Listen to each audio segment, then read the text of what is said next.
పెళ్లి కూతురు తరపు వాళ్ళు కూడా షాపింగ్‌కి రావడంతో గౌతమ్, పెళ్లి కూతురైనటువంటి మానస ఇద్దరు కూడా ఎదురెదురుగా నిలబడి సిగ్గుపడుతూ ఒకరినొకరు చూసుకుంటూ ఉంటారు.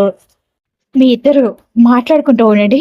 మేము షాపింగ్ చేసుకుంటాం అని అంటూ కాబోయే కొత్త జంటకు స్పేస్ ఇచ్చి అందరూ కూడా వెళ్ళిపోతారు. ఇద్దరు కూడా చైర్స్‌లో కూర్చొని ఏమీ మాట్లాడకుండా సైలెంట్‌గా ఉంటారు. చూసుకుంటూ సిగ్గుపడడం ఇవే సరిపోతుంది వాళ్ళకి. అంతలో రిషి, వసు అక్కడికి వస్తారు. వాళ్ళిద్దరిని అలా చూసి, హలో! కాబోయే భార్యాభర్తలేనా మీరు అసలు? ఇలా స్పేస్ ఇస్తే మాట్లాడుకోకుండా సిగ్గుపడతారేంటి? మాట్లాడుకోరేంటి? అని అంటుంది. మానస అలానే చూస్తుంది బిత్తరపోయి. హలో! మేడం, ఏంటి అలా చూస్తున్నావు? సిగ్గుపడడం మానేసి ఏదైనా మాట్లాడు అని అంటుంది. ఎవరో అర్థం కాక అలానే చూస్తూ ఉంటుంది మానస.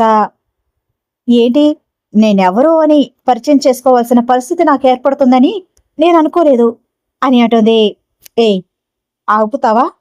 మనస, షీఈ్ మై సిస్టర్ రాకాసి అని అంటాడు. ఒరే అన్నయ్య, రాకాసి అని స్పెసిఫిక్గా పరిచయం చేయక్కర్లేదు. ఎందుకంటే పెళ్ళయిన తర్వాత ఆటోమేటిక్గా తెలుస్తుంది. ముందే భయపెట్టడం అవసరమా అని అంటుంది వాసు. మా చెల్లి మాటలేమి నువ్వు పట్టించుకోవద్దు. తనని గారాబం చేయడం వల్ల కొంచెం అల్లరెక్కువగా చేస్తుంది అంతే. నువ్వు తనని చూసి భయపడాల్సిన అవసరం లేదు అని అంటాడు గౌతమ్. చూసావా బావా, ముందు నుంచే ఎంత జాగ్రత్తలు చెప్తున్నాడు కాబోయే భార్యకి అని అంటుంది రిషిని చూస్తూ స్మైలింగ్ ఫేస్తో. మానస వసుని చూసి యు ఆర్ వెరీ స్వీట్ అని అంటుంది. ఆశ్చర్యపోతుంది వసు. నువ్వు నాకు బాగా నచ్చావు మీ అన్నయ్య కన్నా అని అంటుంది. ఓ, మా వదిన చాలా స్మార్ట్.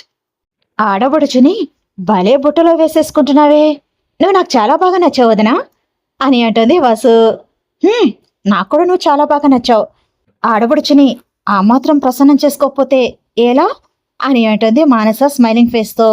ఓ, ఏదో అనుకున్నాను కానీ యు ఆర్ వెరీ ఇంటెలిజెంట్ వదినా, వెరీ స్మార్ట్. నువ్వు బాగా నచ్చావు నాకు అని అంటుంది వసు.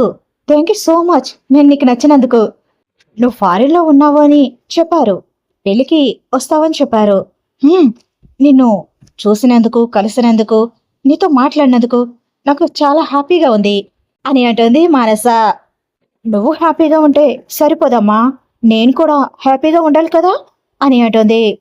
ఓ, నువ్వు హ్యాపీగా ఉండాలి అంటే ఏం చేయాలి అని అంటుంది మానస. ఐస్ క్రీమ్ ఆర్డర్ చేయాలి, తిన్నాక ఆ బిల్ని మా అన్నయ్య గాడు పే చేయాలి, అప్పుడే నేను హ్యాపీగా ఉంటాను అని అంటుంది వసు నవ్వుతూ. ఓ, ఈ ఆఫర్ నాకు కూడా చాలా బాగుంది, నచ్చింది కూడా అని అంటుంది మానస. ఏంటి, మీ ఇద్దరు ఒకటైపోయారా అని అంటాడు గౌతమ్ స్మైలింగ్ ఫేస్తో. ఇద్దరం ఒకటయ్యి నీకు చుక్కలు చూపిస్తాను చూడు అని అంటుంది వసు స్మైలింగ్ ఫేస్తో. ఇది ప్రోమో అండి. ఫుల్ వీడియో రేపు అప్లోడ్ చేస్తాను. కొత్తగా ఛానల్ని చూస్తున్న వాళ్ళు ప్లీజ్ సబ్స్క్రైబ్ చేసుకుని బెల్ ఐకాన్ ప్రెస్ చేయండి. Thanks for watching. Bye bye.